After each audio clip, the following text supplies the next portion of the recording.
حبل الله ذلك قولهم بأفواههم يضاهئون قول الذين كفروا من قبل قاتلهم الله أنى يؤفكون اتخذوا أحبارهم ورهبانهم أربابا من دون الله والمسيح ابن مريم وما أمروا إلا ليعبدوا إلها واحدا لا إله إلا هو سبحانه عما يشركون يريدون أن يطفئوا نور الله بأفواههم ويأبى الله إلا أن يتم نوره ولو كره الكافرون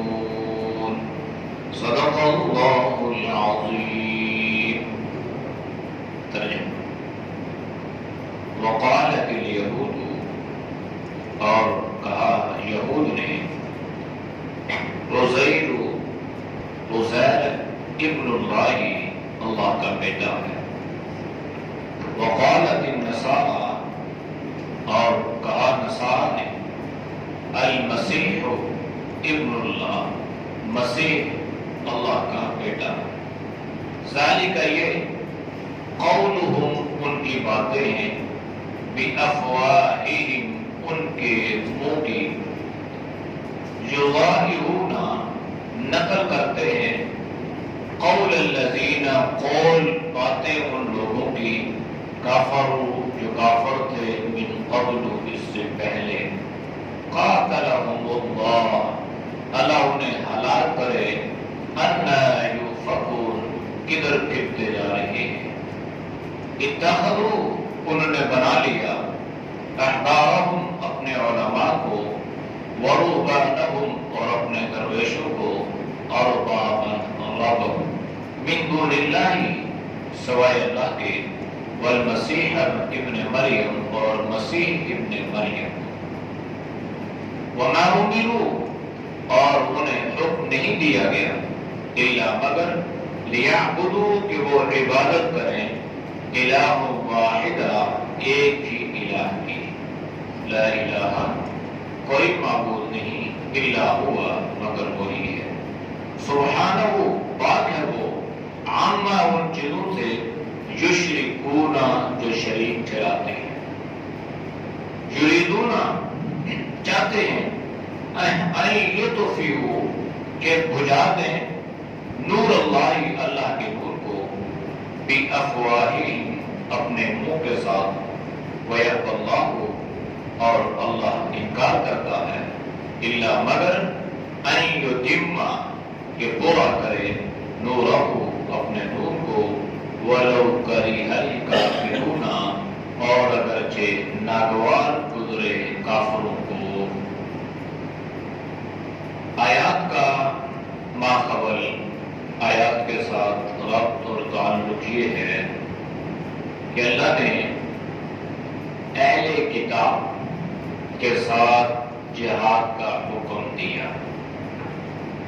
جب اہل کتاب کے ساتھ اللہ نے جہاد کا حکم دیا تو ذہنوں میں یہ بات آئی پیدا ہوئی اعتراض ہوا کہ اہل کتاب تو اللہ کو مانتے ہیں اللہ کی عبادت کرتے ہیں تو انبیاء علیہ السلام کو مانتے ہیں اپنی کتاب کو مانتے ہیں تو پھر اہل کتاب کے ساتھ جہاد کا حکم لڑنے کا حکم اللہ نے کس بنیاد پر دیا.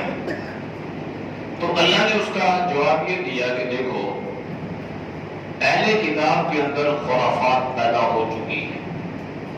نہ یہ اللہ پر ایمان رکھتے ہیں نہ یہ آخرت کے دن پر ایمان رکھتے ہیں نہ رسول پر ان کا ایمان ہے اور یہ حق کو قبول نہیں کرتے.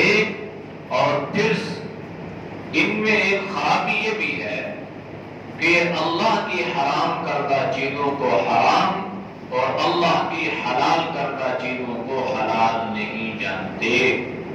یعنی دین میں من مانیاں، دین کو اپنی طرف سے بنا کر یہ لوگ پیش کرتے ہیں، لہذا اسی بنیاد پر اللہ نے اہل کتاب کے ساتھ جہاد کرنے کا حکم دیا۔ پھر اس کے بعد آج کی آیات میں اللہ نے فرمایا کہ دیکھو یہ باتیں تو ہیں ان میں، لیکن آپ کا یہ قول کہنا کہ اہل کتاب تو اللہ کو مانتے ہیں، اب یہ اللہ کو کس طرح مانتے ہیں؟ اللہ نے ذکر فرمایا وقالت الیہود، اور کہا یہود نے عزیر ابن اللہ، حضرت عزیر جو ہیں یہ اللہ کے بیٹے ہیں۔ وقالت النصارى المسیح ابن اللہ، اور نصارہ نے کہا کہ حضرت عیسیٰ اللہ کے بیٹے ہیں۔ اب یہ یہودی بھی اہل کتاب، نصارہ بھی اہل کتاب، اب ان کا عقیدہ یہ ہے، ان کا نظریہ یہ ہے کہ حضرت عزیر اللہ کا بیٹا اور حضرت عیسیٰ اللہ کا بیٹا، جبکہ ان کی اپنی کتابوں میں کیا لکھا ہے؟ حضرت موسیٰ علیہ السلام نے یہ فرمایا کہ اللہ تو ایک ہے، اللہ کی کوئی اولاد نہیں ہے، اللہ ہر طرح کی شراکت داروں سے پاک اور صاف ہے۔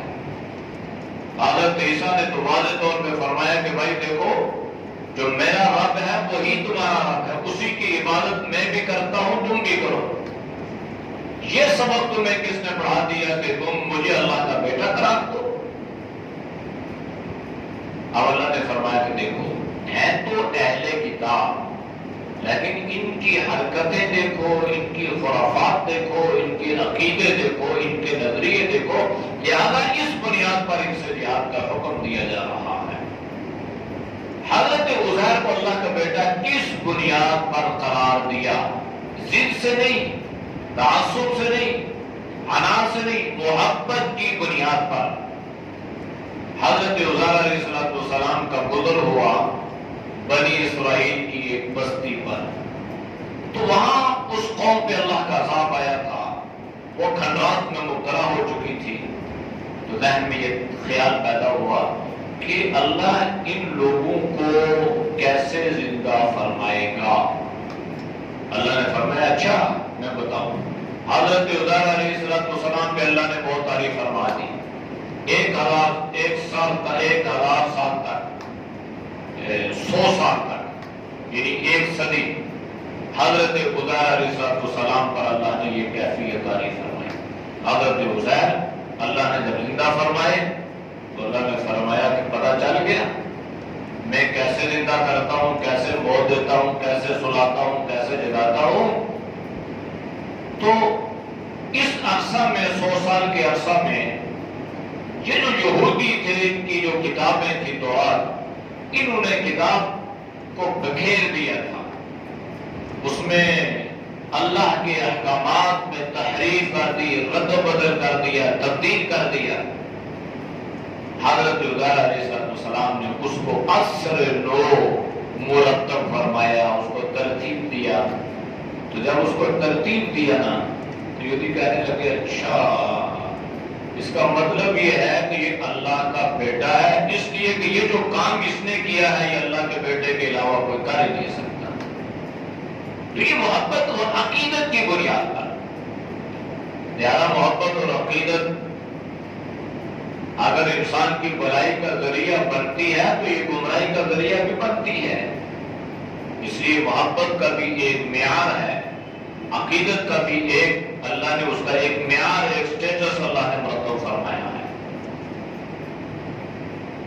وقالت النصارى المسیح ابن اللہ، نصارہ کو اللہ کا بیٹا، نصارہ نے حضرت عیسیٰ ابن مریم کو اللہ کا بیٹا کیوں قرار دیا؟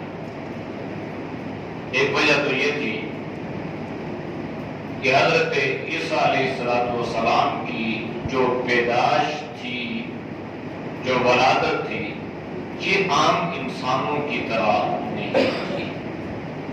بغیر اختلاط کے اللہ نے اپنے حکم سے حضرت مریم کے پیٹ میں حمل ٹھہرایا اور اللہ نے حضرت عیسیٰ کی صورت میں بچہ عطا فرما دیا۔ کہنے لگے کہ جس کا کوئی باپ نہیں ہے اس کا باپ اللہ ہے، تو لہذا اس بنیاد پہ یہ اللہ کا بیٹا ہوا۔ دوسری چیز جو تھی وہ یہ تھی کہ اللہ نے حضرت عیسیٰ ابن مریم کو معجزات عطا فرمائے تھے، اور ان معجزات کا ذکر اللہ نے قرآن میں فرمایا۔ ایک تو یہ تھا کہ مردوں کو زندہ فرماتے تھے، دوسرا جس کو برس کی بیماری ہو جائے اس پہ ہاتھ پھیرتے اللہ اسے شفا عطا فرماتا، دوسرا وہ لوگ جو مادر ذات اندھے ہوتے تھے اللہ کے حکم سے وہ اندھے وہ نابینا اللہ ان کو بینا بنا دیتا تھا جب حضرت عیسیٰ ان کی آنکھوں پہ ہاتھ پھیرتے۔ تو ان لوگوں نے سوچا کہ بھائی مردوں کو زندہ کرنا، پھر اندھوں کو بینا بنانا، پھر اس برس کی بیماری کا خاتمہ کرنا، یہ اللہ کا بیٹا ہی کر سکتا ہے، اس کے علاوہ یہ کام کوئی اور کر نہیں سکتا۔ لہذا اس محبت عقیدت کے طور پر انہوں نے حضرت عیسیٰ کو اللہ کا بیٹا قرار دیا، اور دوسرے الفاظ میں یہ اللہ کی توہین ہے کہ بہت بڑی اللہ کی گستاخی ہے۔ اس کا مطلب یہ ہے کہ اللہ کا بیٹا کس بنیاد پہ ہے؟ اگر اللہ کا بیٹا ہے تو پھر اس کی ماں کون ہے؟ اس کا مطلب ہے کہ اللہ باپ ہے تو پھر اللہ کا باپ نعوذ باللہ کون ہے؟ تو یہ سب سے بڑی بے ادبی، گستاخی، توہین، انکار وحدانیت، اللہ کی ذات کا انکار ہے۔ اس لیے اللہ نے فرمایا کہ اس بنیاد پر بھی اہل کتاب سے جہاد کرنا ضروری ہو گیا۔ ذالک قولہم بافواہہم، اب یہ جو حضرت عزیر کو اللہ کا بیٹا یا حضرت عیسیٰ کو اللہ کا بیٹا قرار دیتے ہیں نا، تو اللہ نے فرمایا کہ یہ ان کے منہ کی باتیں ہیں، یعنی یہ باتیں انہوں نے خود کاٹ لی ہیں، اللہ نے ان کو ایسا کرنے کا حکم نہیں دیا، نہ ہی اللہ نے یہ فرمایا کہ عزیر میرا بیٹا ہے یا عیسیٰ میرا بیٹا ہے۔ اللہ تو اللہ الصمد ہے، اللہ تو بے نیاز ہے۔ یضاہرون قول الذین کفروا من قبل، یہ جو لوگ ہیں یہ اس سے پہلے بھی پرانی تہذیب، قدیم تہذیب، اللہ فرما رہے ہیں کہ اس میں بھی اس طرح کے لوگ گزرے ہیں جنہوں نے اللہ کے بارے میں یہ عقیدہ اور یہ نظریہ بنا لیا تھا، یہ لوگ بھی انہی باتوں کو نقل کرتے ہیں، یہ انہی کے اقوال نقل کر رہے ہیں کہ باپ نے کہا، دادا نے کہا، پر یہ تسلسل کے ساتھ یہ چیز چلی آئی ہے، اور لہذا اس بنیاد میں انہوں نے اپنی طرف سے اس بات کو تراش لیا، گھڑ لیا کہ اللہ اولاد رکھتا ہے، اور حضرت عزیر جو اللہ کے پیغمبر ہیں یا حضرت عیسیٰ جو اللہ کے پیغمبر ہیں، اللہ کی تعلیمات کو دنیا میں عام کرنے کے لیے اللہ نے ان کو بھیجا ہے۔ لوگوں نے جب ان کے اس معجزات کو دیکھا تو عقیدت اور محبت کی بنیاد پر ان کو اللہ کا بیٹا قرار دیا، تو اللہ نے فرمایا کہ یہ ان کے منہ کی باتیں ہیں، من گھڑت باتیں ہیں، اور ان کے آباء و اجداد بھی پرانی تہذیب میں بھی اسی طرح کی باتیں لوگ کہتے رہتے ہیں۔ قاتلہم اللہ، اللہ انہیں ہلاک کرے، اللہ انہیں قتل کرے۔ یہ اللہ نے ان کو فرمایا کہ یہ کس طرح کی باتیں کر رہے ہیں، یہ سوچتے نہیں ہیں کہ اللہ کا بیٹا کیسے آ گیا؟ کیا تمہارے پیغمبر نے تم سے یہ کہا کہ میں اللہ کا بیٹا ہوں؟ کیا کوئی سند، کوئی دلیل اللہ نے تمہیں دی ہے اس بات کی کہ تم حضرت عزیر کو یا حضرت عیسیٰ کو اللہ کا بیٹا قرار دو؟ جب دی نہیں ہے تو اس کا مطلب یہ ہے کہ تم اللہ پر بہتان مانتے ہو، الزام تراشی کرتے ہو، اللہ کی طرف جھوٹی باتیں منسوب کرتے ہو، لہذا قاتلہم اللہ انا یؤفکون، اللہ ان لوگوں کو ہلاک کرے۔ یہ کس طرف جا رہے ہیں، کہاں جا رہے ہیں، کدھر جا رہے ہیں؟ ان کو اس رخ کا تعین کس نے کروایا ہے، جبکہ اللہ کی تعلیمات بالکل اس کے برعکس ہے جس طرف یہ لوگ جا رہے ہیں۔ اچھا رہ گئی، یہ تو اللہ نے عمومی لوگوں کا ذکر کر دیا نا، تو ہر امت میں دو طرح کے لوگ ہیں، ایک عمومی ہوتے ہیں، ایک خصوصی ہوتے ہیں۔ اس امت میں بھی دو طرح کے لوگ ہیں، ایک عمومی ہے، ایک خصوصی ہے۔ لیکن یاد رکھنا عمومی ہو تب بھی، خصوصی ہو تب بھی، شیطان کے چکروں سے کوئی بچ نہیں سکتا، اس سے کوئی محفوظ رہ نہیں سکتا۔ اس لیے زندہ آدمی کی جو ہے اس کی بات کو بطور سند یا بطور دلیل کے پیش نہیں کیا جاتا۔ ہاں آدمی وہ دنیا سے رخصت ہو جائے تو پھر اس کی بات کو بطور دلیل کے پیش کیا جا سکتا ہے۔ اب پتہ نہیں ہے کہ اس کا انجام کیسا ہوگا، پتہ نہیں ہے کہ اس کا خاتمہ کیسا ہوگا، یہ حالت ایمان پہ رہے گا یا نہیں رہے گا، اس لیے فرمایا نہیں۔ اب امت میں دو طرح کے، ایک عوام ہے اور ایک خواص جن کو علماء کہتے ہیں۔ بنی اسرائیل میں بھی یہی تھے، دو طرح کے لوگ تھے۔ پھر علماء میں تو وہ لوگ بھی تھے جو پڑھے لکھے لوگ ہیں، علماء، اور ان میں وہ لوگ بھی تھے جو زیادہ پڑھے لکھے تو نہیں ہیں، جن کو صوفیہ کہا جاتا تھا۔ اس دور میں ان کو درویش کہا جاتا تھا کہ پڑھے لکھے تو زیادہ نہیں ہیں لیکن اللہ کی عبادت کرتے ہیں، اللہ کی بندگی کرتے ہیں۔ ہمارے ہاں اس کو علماء اور مشائخ کہا جاتا ہے۔ آپ نے اکثر پڑھا تھا علماء اور مشائخ، یہ الفاظ استعمال ہوتے ہیں۔ دوسرے الفاظ میں اگر ہم سادہ الفاظ میں اس کی تشریح کریں، علماء اور پیر یہ کہا جاتا ہے، درویش۔ اب یہ بھی ضروری نہیں ہے کہ سارے علماء وہ حق پر ہوں، وہ سارے علماء راہ راست پہ ہوں، اور یہ بھی ضروری نہیں ہے کہ سارے پیر جو ہے وہ لوگوں کی ہدایت کا ذریعہ بنتے ہیں۔ بنی اسرائیل میں یہ جو خصوصی طبقہ تھا نا، یہ خصوصی طبقہ جو تھا علماء کا اور ان درویشوں کا، انہوں نے دین میں بگاڑ پیدا کرنے کا مشغلہ بنا دیا تھا۔ گویا دین کو وہ فروخت کیا کرتے تھے اور دین کو اپنی مرضی سے بنا کر امت کے سامنے رکھتے تھے۔ یہ حلال ہے، یہ حرام ہے، یہ جائز ہے، یہ ناجائز، مطلب اپنی طرف۔ یہ نہیں ہے کہ اللہ نے یہ فرمایا کہ یہ تمہارے لیے حلال ہے، یہ حرام ہے، نہیں، اپنی طرف سے جو آیا دل میں اسی کو حلال حرام قرار دیا۔ اب جس طرح اللہ کے نبی نے علماء کی فضیلت بیان فرمائی ہے نا، مقام اور مرتبہ بیان فرمایا ہے، اسی طرح ان کی مذمت بھی اللہ نے بیان فرمائی ہے اور اللہ کے نبی نے بھی بیان فرمائی ہے۔ علماء پہ بڑی ذمہ داری ہوتی ہے، دوہری ذمہ داری ہوتی ہے۔ تو بنی اسرائیل کے لوگوں کا ذکر اللہ نے اس انداز سے فرمایا، اتخذوا احبارهم ورهبانهم۔ اور لوگوں نے ایک تو یہ کیا کہ حضرت عزیر یا حضرت عیسیٰ کو اللہ کا بیٹا قرار دیا۔ دوسرا جو ان کے خصوصی لوگ تھے نا، انہوں نے کیا کیا؟ انہوں نے بنا لیا احبار، اپنے علماء۔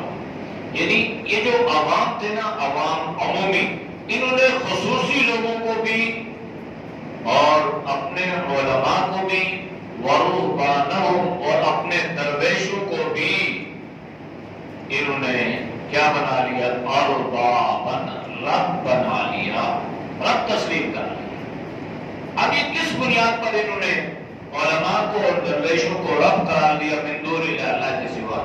اس لیے کہ ان کا ان علماء پر اور ان مشائخ پر اتنا اعتقاد اور یقین تھا کہ نہ نبی کی بات یہ مانتے تھے، نہ اللہ کی بات مانتے تھے، نہ کتاب کی بات مانتے تھے۔ بس یہ کہتے تھے کہ میرے اس پیر نے جو کہہ دیا وہ ٹھیک ہے، باقی سارے غلط۔ میرے اس مولوی نے مجھے جو بتلا دیا وہ ٹھیک ہے، میں نہ قرآن کی مانوں، نہ حدیث کی مانوں، نہ کسی اور چیز کی ماننے کی ضرورت نہیں ہے۔ یہ چیز گمراہی کا سبب اور ذریعہ بنتی ہے۔ اس لیے کہ علماء، یہ اس امت کے علماء جو ہے، اگر وہ یہ کہ میں نے جو بتایا یہ ٹھیک ہے، باقی سارے غلط ہے، اور اپنی طرف سے وہ بات ٹانکیاں لگا کے، پیوند لگا کے امت کے سامنے پیش کرے، تو فرمایا کہ یہ گمراہی کا سبب اور ذریعہ ہے۔ اللہ کے نبی نے فرمایا کہ یہ وہ بات ہے کہ انسان خود بھی گمراہ ہوتا ہے اور دوسروں کو بھی گمراہ کرتا ہے۔ حضرت عبداللہ بن مبارک رحمہ اللہ، ان کا قول، حضرت عبداللہ بن مبارک حضرت امام بخاری رحمۃ اللہ علیہ کے استاد ہیں اور حضرت امام اعظم ابو حنیفہ رحمۃ اللہ علیہ کے شاگرد ہیں. مقام اور مرتبہ اتنا ملا اللہ نے ان کو دیا کہ ان کو علماء کی نظروں میں رئیس المحدثین کہا گیا.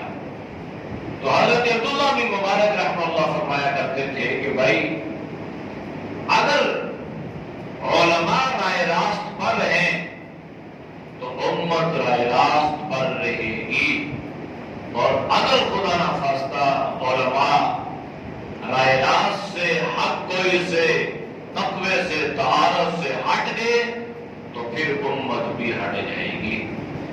ایک حدیث میں اللہ کے نبی نے فرمایا نا کہ علماء جب فرائض کو چھوڑ دیں گے تو امت سنتوں کو چھوڑ دے گی، یعنی عام لوگ جو ہیں.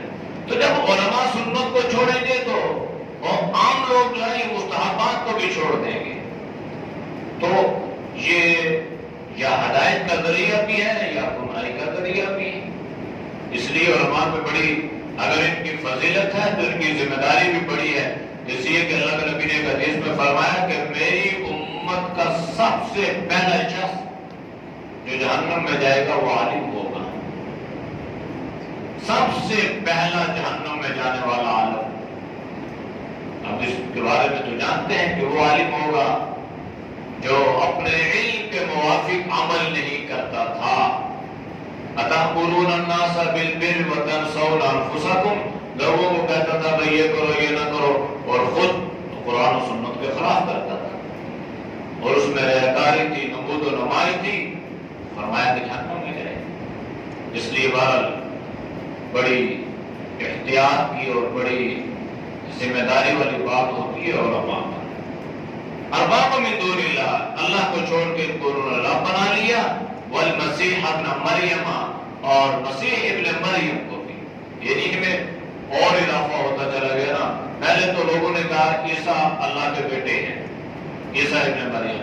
پھر آگے زمانہ چلا تو انہوں نے کہا بھائی ترقی کرنی چاہیے، صرف حضرت عیسیٰ کو اللہ کا بیٹا نہیں، بھائی علماء کو بھی اور ان صوفیوں کو بھی اللہ کا بیٹا کہا.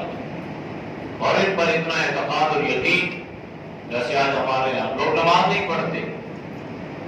میں نے ایک شخص سے پوچھا بھائی آپ فلاں پیر صاحب سے آپ کی بیعت ہے اور جیسے آپ نماز تو پڑھتے نہیں ہیں اور آپ کی پیروں کی تعلیمات کی ہیں. کہنے لگا، انہوں نے کہا کہ بھائی بس تم میرے اوپر اعتماد اور یقین رکھو، میں جانوں اللہ جانے، میں تمہیں جنت میں ساتھ لے کے جاؤں گا. اور پیر صاحب خود نماز نہیں پڑھتے، نماز کا وقت ہو گیا، وہ وقت گزر گیا. پیر صاحب بھائی نماز، پیر صاحب یہاں نماز نہیں پڑھتے، پیر صاحب مدینہ شریف جا کے نماز پڑھتے ہیں. جسم یہاں، بیوی بچے یہاں، سارے معاملات یہاں، کھانا پینا یہاں پہ ہو رہا ہے، نماز مدینہ شریف ہو رہی ہے. تو اس طرح کی من گھڑت قسم کی باتیں اور لغویات اور رڑیات جو یہ ہماری اس امت میں پیدا ہو چکی ہے. نماز ایسا عظیم عمل ہے کہ اللہ کے نبی بدر میں تھے تو آپ نے بھی فرمایا میں جا کے یہاں سے تو قریب تک میں جا کے اپنی مسجد نبوی میں جا کے نماز ادا کرتا ہوں. وجود وہاں پہ ہوتا اور وہ مسجد نبوی میں ہوتی. لیکن آپ صلی اللہ علیہ وسلم نفس نفیس جہاں پر ہیں نماز ادا فرما کر امت کو بتلا رہے ہیں کہ بھائی جب تک زندہ ہو روح اور جسم تمہارے اندر ہے یہ اکٹھے رہے گی. جب روح تمہاری تم سے جدا ہو جائے گی تو پھر آئے گی نہیں، بس معاملہ تمام ہو جائے گا. وما امروا حضرت شیخ عبد القادر جیلانی رحمہ اللہ، حضرت بایزید بستامی رحمہ اللہ، کتنے بڑے بڑے نظام الدین اللہ کے ولی وہ گزرے ہیں، اللہ کے دوست. تو کیا کبھی کسی کی تعلیم میں یہ بات ہے بھئی نماز مت پڑھو، تمہیں نماز پڑھنے کی ضرورت نہیں ہے، میں جانوں اللہ جانے. نماز پڑھ رہے ہیں، امت کو نماز پہ لگا رہے ہیں، دین پہ لگا رہے ہیں، خود دین پہ عمل کر رہے ہیں، خود لوگوں کو گمراہی سے بچانے کی محنتیں کر رہے ہیں. ان کی نظریں دل پر ہوتی تھی کہ دل کی اصلاح ہو جائے، باطن درست ہو جائے. اور آج کل کی نظریں جو ہے وہ جیبوں پہ ہوتے ہیں کہ کتنے نظرانے آ رہے ہیں، کتنے پیسے آ رہے ہیں، کیا کچھ آ رہا ہے. تو یہ بگاڑ پیدا ہوا ہے امت میں. وَمَا أُمِرُوا إِلَّا لِيَعْبُدُوا إِلَٰهًا وَاحِدًا، اللہ نے انہیں حکم نہیں دیا مگر اس بات کا اللہ نے حکم دیا کہ ایک اللہ کی عبادت کرو. محبت کرو علماء سے بھی، صلحاء سے بھی، عام انسانوں سے بھی، جانوروں سے بھی اللہ کے نبی نے محبت فرمائی ہے. لیکن محبت اور عقیدت کا ایک معیار، محبت اپنی جگہ، بات اللہ کی، عبادت اللہ کی، بندگی اللہ کی. لا الہ الا اللہ، کوئی معبود نہیں ہے سوائے اللہ کے. سبحانہ، اللہ پاک ہے. عما یشرکون، جو چیزیں تم اللہ کی ذات و صفات میں شریک چلاتے ہو، کہ یہ اللہ کا بیٹا اور یہ اللہ کا دوست، یہ فلاں، اللہ نے فرمایا سبحانہ، اللہ ہر طرح کی اولاد سے پاک اور صاف ہے. یریدون، یہ یہودی، یہ نصارہ، یہ کفر کیا چاہتا ہے؟ چاہتا یہ کہ ان یطفئوا نور اللہ، کہ اللہ کا نور بجھ جائے، اللہ کی روشنی ختم ہو جائے. اور نور اللہ سے مراد اللہ کا دین ہے، دین اسلام ہے. کافر اس پہ محنت کر رہا ہے کہ اللہ کا دین مٹ جائے، اور اس کے لیے وہ کیا کرتے ہیں؟ فی افواہہم، یعنی پھونکے مارتے ہیں. اور اللہ کا دین اور یہ چراغ ایسا نہیں ہے کہ یہ کسی کی پھونکے سے بجھ جائے، بلکہ اللہ فرماتا ہے وَيَأْبَى اللَّهُ، اللہ انکار کرتا ہے، اللہ کو ان کی کوئی پرواہ نہیں ہے، مگر یہ کہ إِلَّا أَن يُتِمَّ نُورَهُ، مگر یہ کہ اللہ کا نور پورا ہوگا، اللہ کا دین غالب ہو کے رہے گا. کسی کے دبانے سے، کسی کی بجانے سے، کسی کی پھونکوں سے یہ دین نہ مٹتا ہے، نہ بجھتا ہے، اور نہ خدا نہ خواستہ یہ ذلیل و رسوا ہوتا ہے. وَلَوْ كَرِهَ الْكَافِرُونَ، اور اگرچہ یہ بات کافروں کو ناگوار ہی کیوں نہ گزرے، لیکن اللہ کا دین یہ غالب ہونے کے لیے آیا ہے، اور اللہ کا دین غالب ہو کر رہے گا. اعوذ باللہ من الشیطان الرجیم، بسم اللہ الرحمن الرحیم. وقالت اليهود عزير ابن الله، وقالت النصارى المسيح ابن الله، ذلك قولهم بأفواههم يضاهئون قول الذين كفروا من قبل قاتلهم الله أنى يؤفكون. اتخذوا أحبارهم ورهبانهم أربابا من دون الله والمسيح ابن مريم وما أمروا إلا ليعبدوا إلها واحدا لا إله إلا هو سبحانه عما يشركون. يريدون أن يطفئوا نور الله بأفواههم ويأبى الله إلا أن يتم نوره ولو كره الكافرون. صدق الله العظيم. الحمد لله رب العالمين والعاقبة للمتقين والصلاة والسلام على النبي الكريم. یا اللہ سب کے صدر رب العالمین کو معاف فرما، یا اللہ تم سے حفاظت فرما، یا اللہ نیک اعمال کی توفیق نصیب فرما، یا اللہ برے اعمال سے، برے خیالات سے، برے راستوں سے، برے شعبوں سے اللہ تو ہم سب کی حفاظت فرما. یا اللہ ہدایت والی زندگی نصیب فرمانا، یا اللہ خاتمہ بالخیر فرمانا، یا اللہ ہر طرح کی گمراہیوں سے، یا اللہ ہر طرح کی ذلت ذلاتوں سے اللہ تو ہم سب کی حفاظت فرمانا، یا اللہ پوری امت کی حفاظت فرمانا. یا اللہ جتنے دور تباب بزرگ تیری رضا کے لیے سنتے ہیں اللہ ان کے سننے کو قبول فرما. یا اللہ تو سب کے علم و عمل میں، جان مال ایمان میں اللہ خوب برکت عطا فرما.